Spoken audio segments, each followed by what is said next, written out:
기독교의 특징이 있어요. 기독교는 계시의 종교입니다. 계시란 말은 뭐냐면 커튼을, 닫혀있는 커튼을 쫙 열어서 커튼 안에 있는 것을 쫙 보여주는 거예요. 근데 그것을 내가 여는 것이 아니라 하나님이 그 커튼을 쫙 여는 거예요. 하나님께서 당신을 드러내 보이시는 지식, 이것이 계시적 지식이에요. 그러므로 계시란 사람이 연구해서 도달할 수 있는 지식이 아니에요. 사람이 연구한다고 그걸 알고 있는 게 아니고 하나님이, 진리의 주인이신 하나님이 이건 이거야, 하나님이 보여주고 하나님이 설명해 줄 때 알 수 있는 지식, 이게 계시적 지식이에요. 그래서 기독교는 계시적 종교입니다. 인간이 추구하는 것이 아니라 하나님이 보여주는 진리예요. 그러니까 하나님을 믿었다고 하는 것은 하나님이 여러분의 마음에 진리를 쫙 보여줘서 은혜를 입어서 우리가 하나님을 믿게 된 거예요. 이 계시에는 두 가지가 있어요. 일반 계시와 특별 계시가 있습니다. 일반 계시는 다른 말로 보편 계시다, 또 자연 계시, 이렇게 말할 수 있어요. 자연을 통해서 모든 사람에게, 이 세상의 하늘, 구름, 바다, 숲, 모든 사람이 다 보잖아요. 예수를 믿든 안 믿든. 얼마나 신비롭습니까? 얼마나 아름답습니까? 누구든지 다 감탄하잖아요. 하늘이, 깊은 바다가 신비롭다, 감탄을 합니다. 우리 성도들은 어때요? 주 하나님 지으신 모든 세계, 반드시 어디 가면 또 이 찬양을 불러요. 자연이 너무 아름다워요. 또 자연의 법칙을 연구하면 너무너무 신비로워요. 너무 신비로워요. 너무 신비로워요. 멀리 갈 것도 없어요. 내가 밥을 한 숟가락 먹으면 이것이 어떻게 분해되고 어떤 사이클로 흡수가 되고 에너지가 되고, 또 이 에너지가 어떻게 변화가 되고, 지방이 됐다가 또 녹고, 단백질이 어떻게 되고, 근육이 너무 신비롭잖아요. 당이 됐다가 에너지가 됐다가, 모든 사람이 다 신비롭게 여겨요. 참 인체의 신비다. 또 하나님이 우리에게 양심을 주셨어요. 누구든지 죄를 지으면 불안감이 있고 그래요. 자연을 통해 하나님을 알 수 있고 양심을 통해 하나님을 알 수 있어요. 로마서는 우리에게 이렇게 말합니다. 창세로부터 그의 보이지 아니하는 것들, 곧 그의 영원하신 능력과 신성이 그 만드신 만물에 분명히 보여 알려졌나니 그러므로 그들이 핑계하지 못할지니라. 천지를 바라보면서 이 오묘한 자연을 누가 만들었을까? 절대적 신이 만들었겠지. 일반인들도 이렇게 생각을 하는 거예요. 불신자들조차도 본능적으로 신에 대한 두려움이 있어요. 경외심을 갖고 있어요. 알지 못하는 신에 대한 겁이 있어요. 또 특별 계시가 있습니다. 특별 계시는 성경 말씀을 통해서 그 읽는 사람에게 주시는 하나님의 계시예요. 특별히 예언자들에게 특별한 사람들을 통해서 특별한 상황에서 또 특별한 지식을 주시고 말씀을 주십니다. 예수님을 통해서, 성령님을 통해서 말씀을 주세요. 그게 이 성경이에요. 모세가 시내산에 올라가서 율법을 받습니다. 하나님이 율법을 쫙 말씀해 주세요. 그리고 십계명을 돌판에 하나님이 직접 써주세요. 하나님이 직접 주셨어요. 특별 계시예요. 하나님이 보여주셨다는 것을 다른 말로 하면 성령의 감동입니다. 성경을 통해서 계시된 하나님을 구체적으로 알 수 있습니다. 모든 계시 중에서, 특별 계시 중에서도 더 특별한 거, 가장 특별한 계시는 예수 그리스도를 통한 지식입니다. 디모데후서 함께 읽어볼까요? 시작. 또 어려서부터 성경을 알았나니 성경은 능히 너로 하여금 그리스도 예수 안에 있는 믿음으로 말미암아 구원에 이르는 지혜가 있게 하느니라. 아멘. 성경이 특별 계시라 그랬잖아요. 그리고 더 특별한, 더 좋은 계시, 이 안에 들어있는 예수 그리스도에 대한 복음의 이야기, 그를 믿으면 구원받는다는 소식, 이것이야말로 특별한 중에 특별한 계시예요. 또 기독교의 가장 중요한 특징, 삼위일체의 하나님. 삼위일체 하나님. 이것이 아주 큰 진리라는 걸 알아야 돼요. 우리가 믿는 하나님, 유일신입니다. 유일신 하나님이에요. 그러나 유일신이지만 성부 하나님, 성자 하나님, 성령 하나님, 세 위격이 있다는 거예요. 이게 신비로운 하나님의 존재 방식이에요. 하나님 왜 그렇게 존재하세요? 우리가 물을 필요는 없어요. 하나님이 그렇게 존재하시니까. 어떤 하나님이요? 삼위일체 하나님. 삼위일체 하나님. 그래서 성부 하나님이 계시고 성자 하나님이 계시고 성령 하나님이 계세요. 예수 그리스도는 성자 하나님이에요. 하나님이 사람의 육신을 입고 우리와 함께 하시는 성육신 사건이에요. 육체를 이룬다. 성육신. 그 성육신이 뭐냐? 하나님이, 성자 하나님이, 삼위일체 하나님 중에서 성자 하나님이 인간의 몸으로 이 세상에 오신 거예요. 그래서 완전한 제사장이 되시고 완전한 제사를 드리시고 완전한 희생 제물이 되셨어요. 그리고 그분이 십자가 사건을 통해서 하나님의 사랑과 공의를 우리에게 가르쳐 주셨어요. 다른 종교인들이 그 영상에서도 기독교를 비판하는데 어떻게 비판하느냐? 기독교는 인간 예수를 신격화했다. 그래서 신으로 만들었다. 이렇게 비판을 해요. 그런데 이 표현은 틀린 겁니다. 우리 기독교는 예수님을, 인간 예수를 신격화하지 않았어요. 그러면 뭐냐? 성자 하나님이, 삼위일체 하나님 중에서 성자 하나님이 인간이 되신 거예요. 하나님이 인간이 되신 사건, 성육신 사건이 예수 그리스도예요. 인간을 신으로 만든 것이 아니라 신이 인간이 된 거예요. 이게 기독교의 독특성이에요.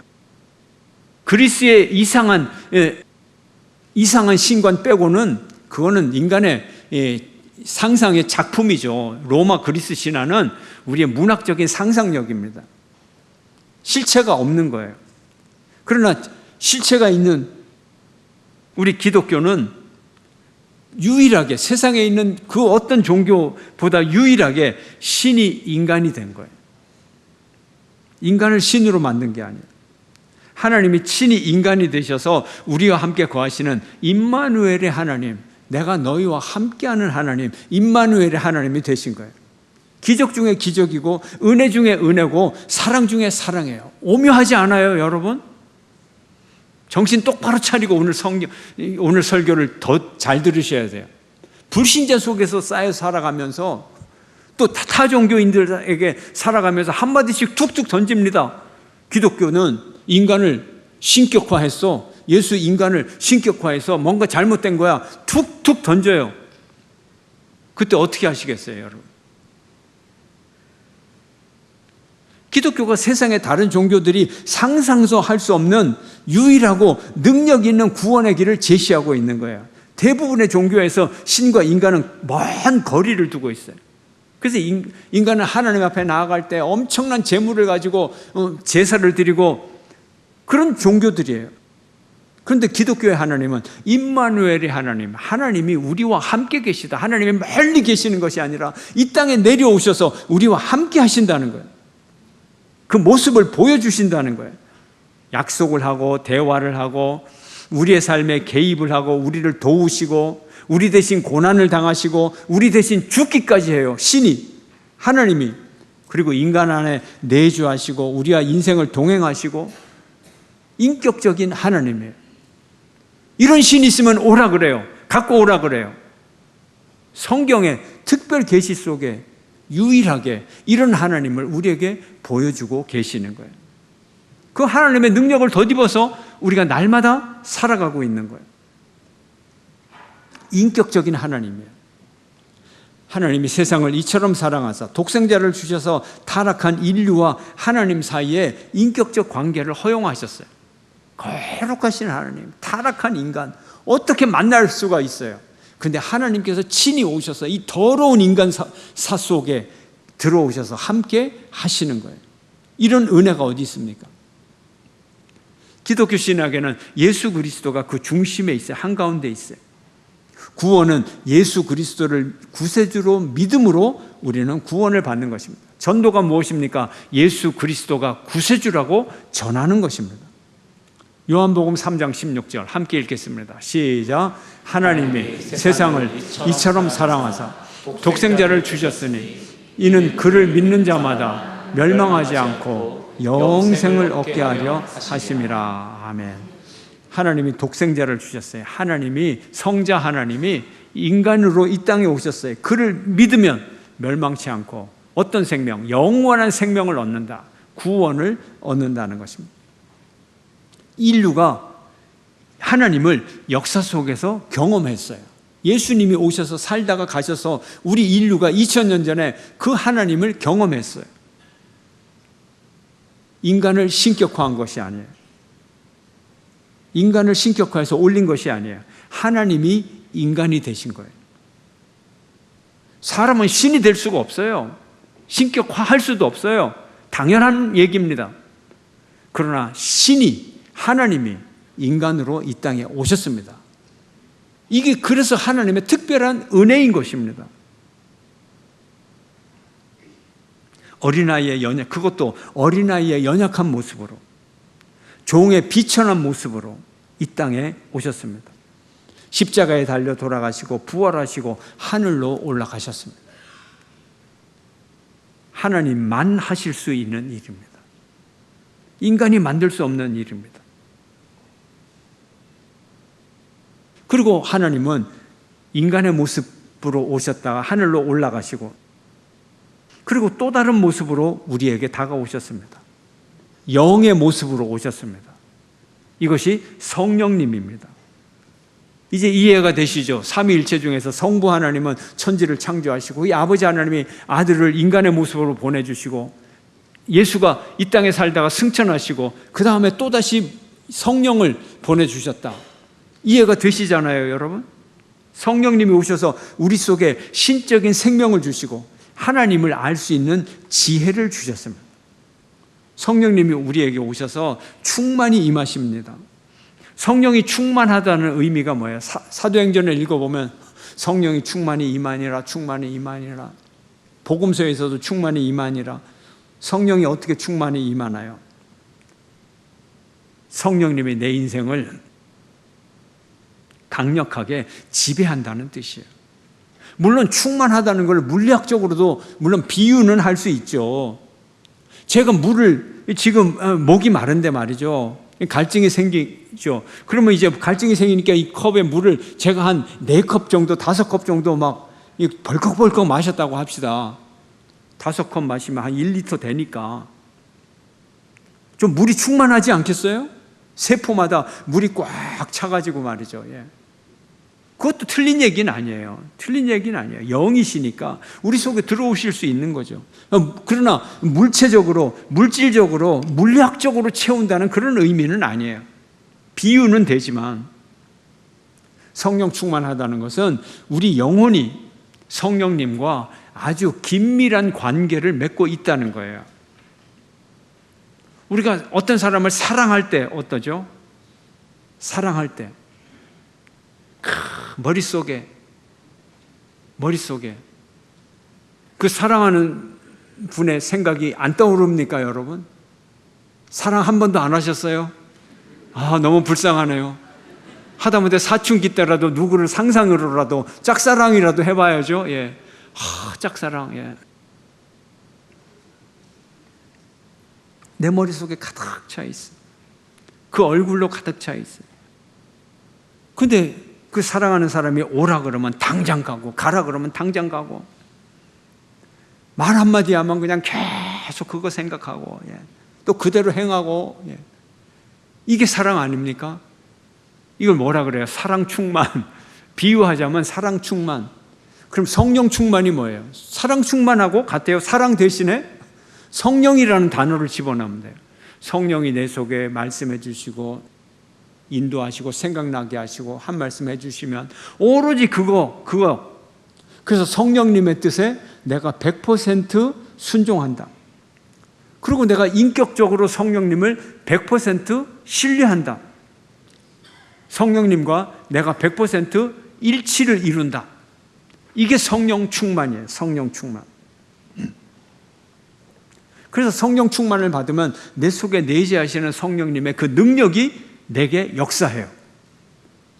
내 인격을 100% 지배하고 있으니까 내 인격을 통해서 성령의 능력이 나타나고 성령의 은혜가 나타나고 내 인격과 모든 것이 성령의 절대 주권 안에 넘어가면서 성령의 인격이 내 속에 발현되게 나타나게 되는. 그 성령 충만하면 능력이 나타나요, 안 나타나요? 그래서 능력이 나타나는 거예요. 능력이 나타나는 거예요. 사도행전 오늘 본문도 마찬가지예요. 불신자와 핍박과 그런 모든 고통 속에서 어떻게 그리스도를 전해갈 것인가, 그런 내용이에요.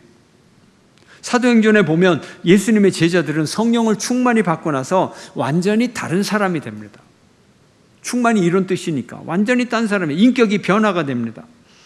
성령 받은 사람은 새로운 영적 생명을 받습니다. 새로운 존재가 돼요. 예수 그리스도의 죽음과 부활의 능력을 통해서 변화되고 새로운 존재가 됩니다. 성령님은 우리를 죄와 어둠의 권세에서 벗어나게 하고 우리를 하나님의 은혜와 하나님의 사랑을 경험하게 함으로써 우리 속사람이 변화되게 되는 거예요. 어떻게 된다고요? 변화되게 된다. 뭐가? 우리 인격이 무엇 때문에 변화된다고요? 하나님의 사랑으로. 사랑. 그러니까 사랑받으면 변화가 되는 거예요. 사람은 회초리로 변화되지 않아요. 사랑받으면 하나님의 사랑을 우리가 알게 되니까 우리의 존재와 우리의 인격이 변화되게 되는 거예요. 그 다음으로 성령님은 우리에게 진리를 가르쳐 줍니다. 우리의 인격을 변화시키고 진리를 가르쳐 줘요. 여러분, 양반집에요, 아이들이 있고 자녀들이 있고 자기 자녀들이 있고 종들이 여러 명이 있어요. 근데 아이들 중에는 뭐 똑똑한 아이도 있지만 좀 모자라고 부족한 아들도 있겠죠. 또 종들 중에서도 비록 신부는 종이지만 진짜 총명한 종이 있고 뭐 아둔한 종도 있겠죠. 자, 이 중에서 서당에 보내면 이 집주인은 누구를 서당에 보냅니까, 여러분? 좀 모자라는 아들, 아이고 쟤는 띨띨해, 가서 뭐 배워도 놀다가 오지 배울 거 하나도 없어, 비싼 레슨비 들을 필요 없어, 서당 안 보냅니까? 종이 있는데 그 종, 저놈은 똑똑해, 크게 큰 인물로 만들어야지, 너 인류 서당을 가라. 그럽니까? 그런 주인이 있습니까? 없어요. 아들을 보내는 거예요. 딸을 서당에 보내는 거예요. 가르치는 거예요. 종을 보내지 않아요. 성령 받은 사람은 성령에 의해 인도되고 하나님의 뜻에 순종합니다. 성령 받은 성도는 성령님의 도움과 인도를 받아서 삶을 살아가죠. 사랑하며 살아가죠. 사랑받으니까 사랑 주는 존재로 살아가죠.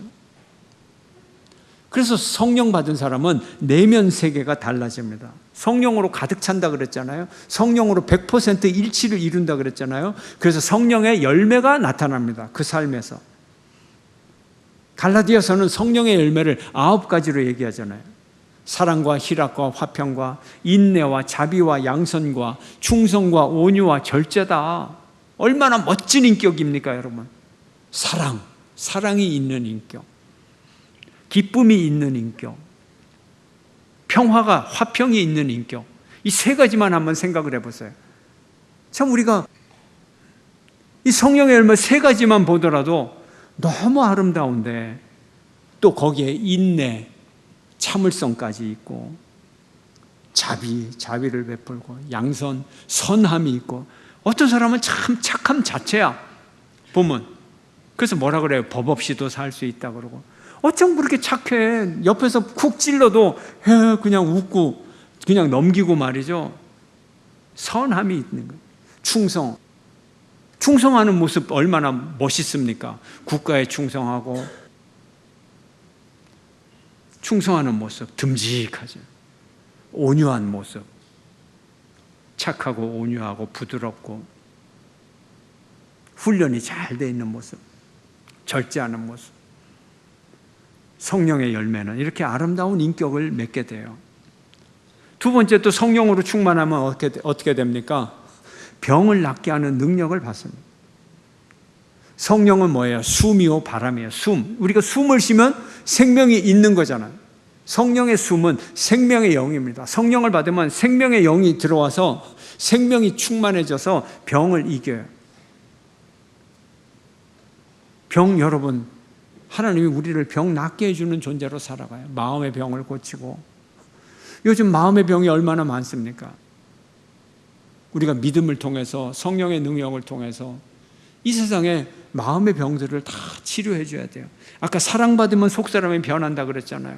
사랑이 없어서 아이들이 가정의 상처, 부모의 상처, 사회가 주는, 학교가 주는, 친구들이 주는 상처, 그들을 사랑으로 병을 낫게 하는 능력이 있어야 돼요. 우리가 많은 병을 낫게 할 수 있어요. 꼭 암사기인데 기적적으로 이 사진을 새로 찍어보니까 사진이 달라졌습니다. 그런 기적이, 만 기적이 아니고 그런 기적을 겪은 분들도 있지만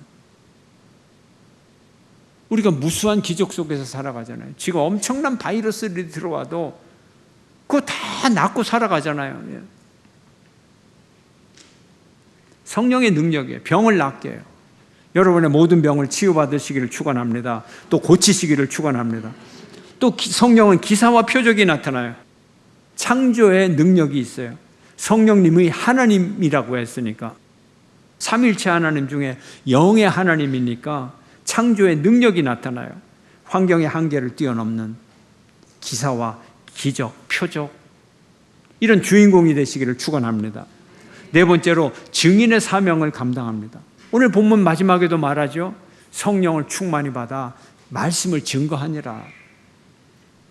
성령 받은 사람들, 하나님의 증거와 예언의 도구가 되어 사용이 됩니다. 하나님의 독특한 은사를 받고 하나님의 선물을 받고 그 선물을 이제 나누어 주면서 살아가게 되는 것입니다. 성령 받은 사람은 감동받은 말씀이 있고 또 기적을 일으키고 회복의 능력을 보여주고 변화의 증거를 통해서 하나님께 영광을 돌리는 존재입니다. 성령 받은 사람을 보면 하나님의 형상이 나타나요. 아, 저분을 보니까 하나님 같다. 하나님 같다. 저 사람과 함께 살아가니까 하나님 나라에서 사는 것 같다. 이런 말을 들을 수가 있는 겁니다. 예수 그리스도의 사랑과 긍휼, 이것을 온 세상에 전하는 증인이 될 수가 있습니다. 하나님이 사람이 되셔서 이 땅에 오셔서 우리를 사랑하시고 구원하셨습니다. 사람이 져야 할 죄짐을 대신 져주시고 대신 고난당하시고 대신 수치를 당하시고 대신 십자가에 달리시고 대신 죽어주셨어요. 성자 하나님의 은혜입니다. 이런 엄청난 사랑을 우리가 어디서 받아볼 수 있을까요? 흙으로 만들어진 인간에게 하나님이 사랑의 숨을 불어넣어 주셨어요. 그래서 하나님 닮은 존재로 살아가게 해 주셨습니다. 그리고 우리를 자녀 삼아 주셨어요. 성령님이 오셔서 우리를 이끌어 주시고 가르쳐 주시고 인도해 주십니다. 끌어 주십니다. 변호해 주십니다. 우리를 거룩하고 귀한 존재로 만들어 주셨습니다. 우리는 이 최고의 진리를 믿습니다. 우리는 사랑받은 존재로 살아갑니다. 그리고 사랑하는 존재로 살아가는 여러분 모두가 되시기를 주의 이름으로 축원합니다.